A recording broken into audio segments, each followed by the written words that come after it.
I've made it. I'm here. I'm in Tokyo, Japan, land of the rising sun. Can't wait to get out there and start exploring this incredible city. Let's go.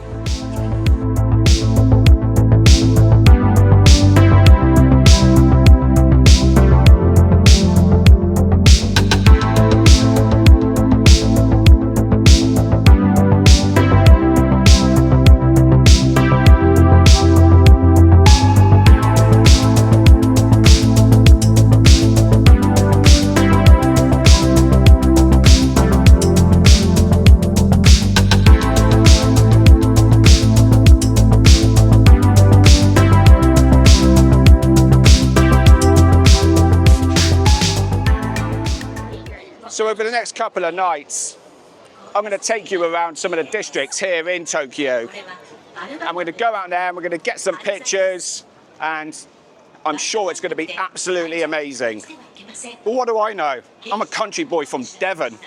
I'm used to rolling hills, not big cityscapes like this. So what do? Well, the first thing I do is social media. Yep. As you all know, whenever you start searching things on Instagram, Facebook, TikTok, you search it, and the next thing you know, you're influxed by videos from vloggers, photographers, bloggers, sharing you their tips and advice about the place that you've been searching, which is great. For me, that just gives me an insight to the city and shows me places that I would like to go and visit. And from there, I'll go onto Google Maps and I'll find them locations and I'll save that location into my Google Maps. So whenever I'm in a certain district, I know that there's certain places around there of interest that I've seen on social media that I want to go and check out. And I think that's a great tip for whenever you go traveling anywhere. The next best thing about Google Maps, for me as a photographer, is Street View. The amount of streets that I've searched and districts that I've searched just using Street View alone on Google Maps really helps me kind of nail down the places that I want to visit here in Tokyo. I'm only here for 5 days, so I need to really use my time wisely. It's one of the biggest cities in the world, 37 million population. It's absolutely insane how big this city is. So I've nailed some places down and I'm going to share my experiences with you over the next couple of videos. So from what I've seen on social media, there's only one real place to start, and that's here in Shibuya.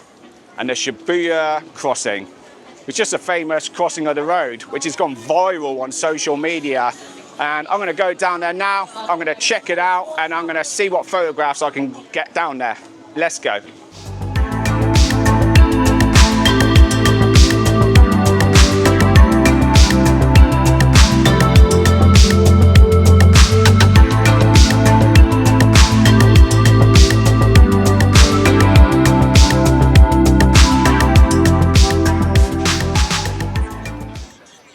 So using a tripod here, I think it's pretty much out of the question. There's just too many people around and you're just going to get knocked and get in the way as such. So I'm just using a slow shutter speed just to try and capture some blurs. I'm only at 1/25th of a second right now, which is a really hard one to keep still when you're taking a shot, but I'm not keeping still.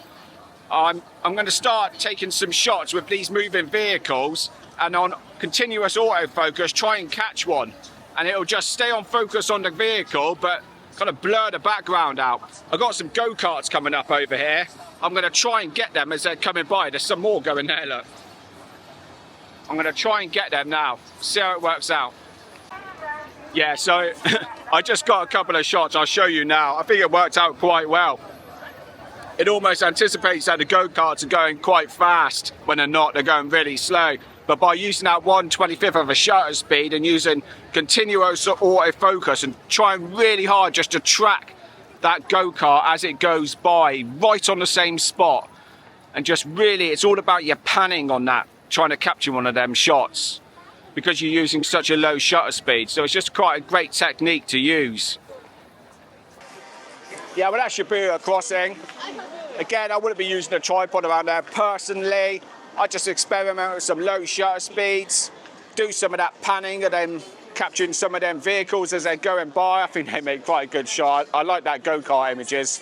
particularly, and use a 40 to 30 millimeter lens, sort of like that round focal length, so you can get them buildings in, and it'll give you enough zoom just to get in and capture some vehicles as they go by.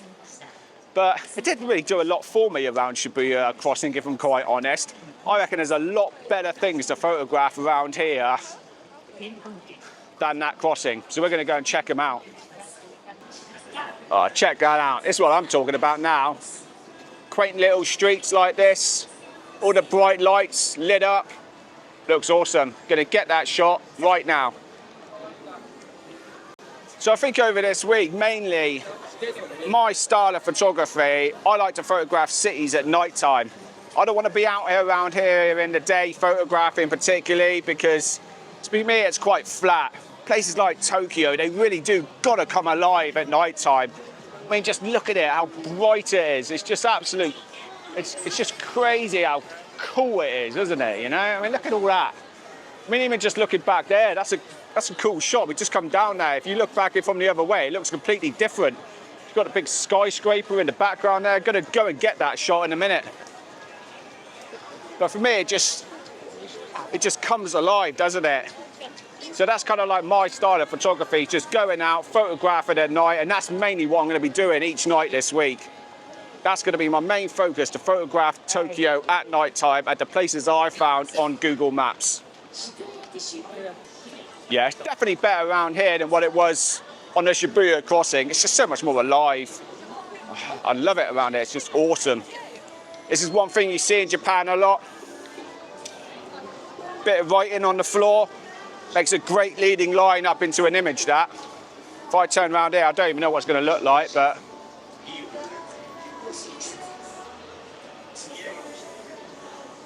yeah, looks all right. Oh, you got a bit of Shibuya writing on the building in the distance there. Just to tell you, going to get that shot. So a couple of top tips I want to share with you. First one is, whenever you're photographing at night, you've got to be aware of your camera's dynamic range. What I mean by that is how much detail you can get out of the shadows and your highlights. So a scene like this, like I'm going to be mainly photographing at night tonight, so we've got dark skies, but we've got really bright highlights around. And them highlights, you really don't want to be overexposing too much. Check your histogram, make sure you're not clipping too much on your highlights, and you're going to be able to bring out more depth in your shadows than what you would in your highlights. If you blow your highlights, as we all know, you ain't going to get the detail back in them. So it's about finding that right balance between shadows and highlights when you're doing this sort of photography at night. So that's just one thing to be really mindful of. Understand your camera's dynamic range. So my next top tip, which I will implement and I will probably use throughout the every time I take a photograph on this Tokyo trip. And it's what you want to try and incorporate into a lot of your photography, whether it be street photography, landscape photography. And that tip is very simple. See it before it happens. Now what I mean by that, if you've got a picture in front of you that you want to take, but there might be people in it, but you're looking at the crowd and you're thinking there's going to be an opening coming up here, I need to be ready, frame the shot, wait for the opening to happen, and then take your shot. Or it might be a particular vehicle going by that's coming up down the street down there behind me, say. I've got a nice frame up in my image here in front of me, so for instance, I'm going to wait for him to come down here, have my settings and all that ready, and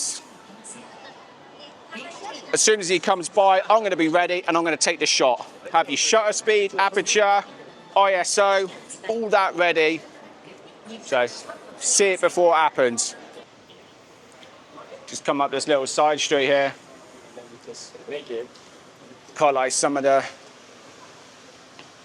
little restaurants up here. Love these type of little back alley Tokyo streets with these quaint little restaurants knocking around.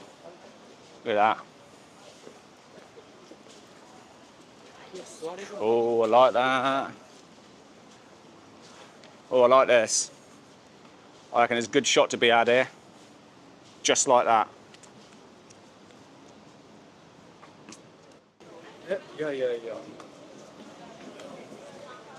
Some nice shots to be had down there. Again, quite a nice wooden work on the outside of that building. Creates quite a nice shot. It's starting to rain a little bit as well now. You're putting their umbrellas up. Oh, that's strange. It's the first I've seen of that. Bit of nice brickwork.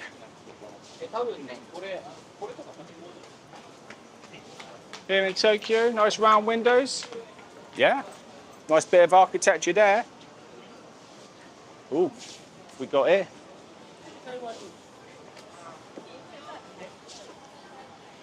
Do I like that? Quite like the little. Don't know. Might be worth a shot here. Get that, we'll have a go. Away from the hustle and bustle of the city, Meiji Jingu in Shibuya is one of Japan's most popular shrines. Surrounded by 172 acres of tranquil woodlands, parks and ponds, and seamlessly connects to Yoyogi Park.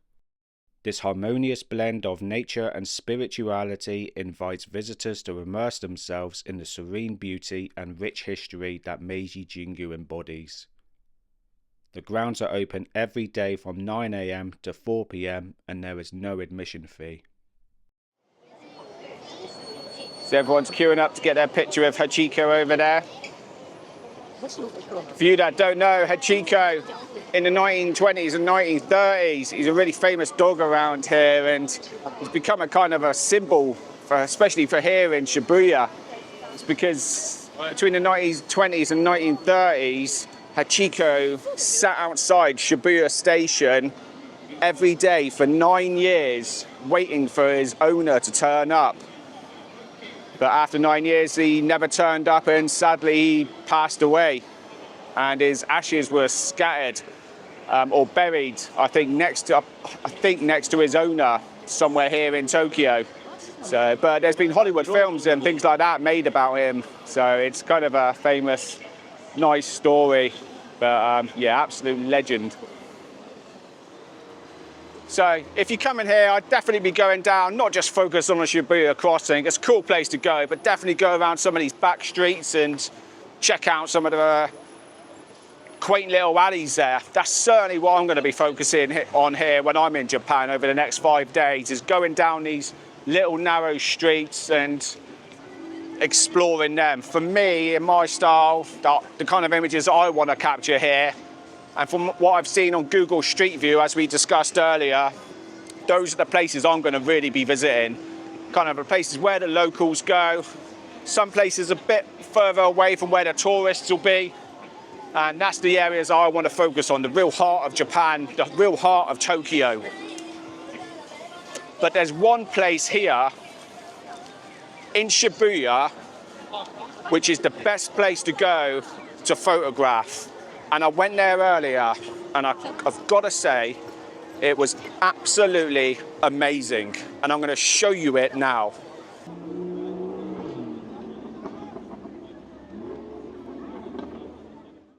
Shibuya Sky provides the best views of Shibuya Crossing and offers a panoramic view of the city.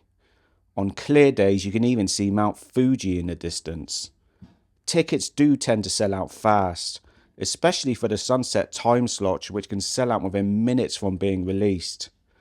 At the top of the observation deck, you can capture fantastic photos of Tokyo. One trick I like to do when up tall buildings like this in the cities is to create time-lapse videos. I simply lean my iPhone up against a glass window, press the time-lapse button in the camera and leave it for around about 10 minutes. As a result, I get fantastic time-lapse videos, like this one which worked well with Mount Fuji in the distance, the busy Tokyo traffic and the city lights starting to come on. Alright, so there it is. Yeah, Shibuya Sky, definitely not to be missed. One of the highlights, without a doubt, being here in Shibuya. Go and get a ticket for it, try and get a sunset ticket for it, and you will not regret it. It's one of the best things I think I've done here, and it's the best place to get photographs here, without a doubt. But as for me now, I'm gonna go and get some rest, try and get some food, and get ready for a big day of exploring tomorrow. Click and subscribe onto my channel and keep an eye out for some of the next videos that are coming up that I'm going to be exploring here in Tokyo. I'm going to go to some amazing places. I'm really looking forward to some of them. So come along with me on my journey and I'll see you on the next adventure. See you later.